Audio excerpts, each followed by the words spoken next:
Hello दोस्तों, नमस्ते, प्रणाम, हर हर महादेव। तो सभी का स्वागत है बेटी विवाह गीत के साथ। आप सभी का स्वागत करते हैं दीदी के चैनल में।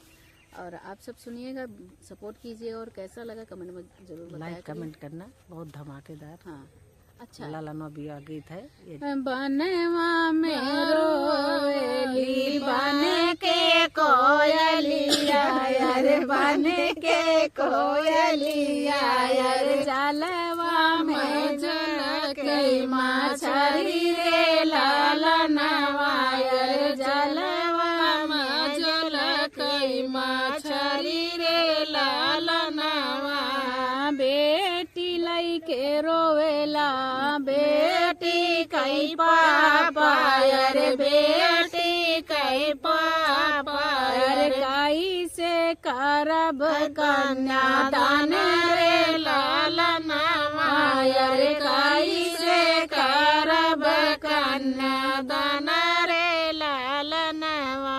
जाई सी तो मोरे पापा तिलक चढ़ाया, वर तिलक चढ़ाया, वर वाई से के मोरे पापा करो कन्यादानवा, अरे करो कन्या मोरे पापा करो कन्यादानवा, अरे वाई से के मोरे पापा करो कन्यादानवा।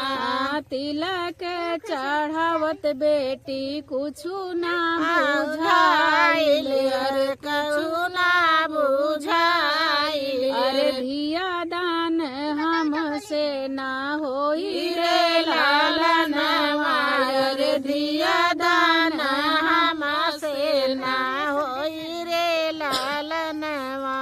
अरे चाहे पापा रोवऊ, अरे चाहे पापा झंखाऊ, अरे चाहे पापा झंखाऊ, अरे यही हवैली तरवाज रे लालनवा, अरे यही हवैली तरवाज रे लालनवा।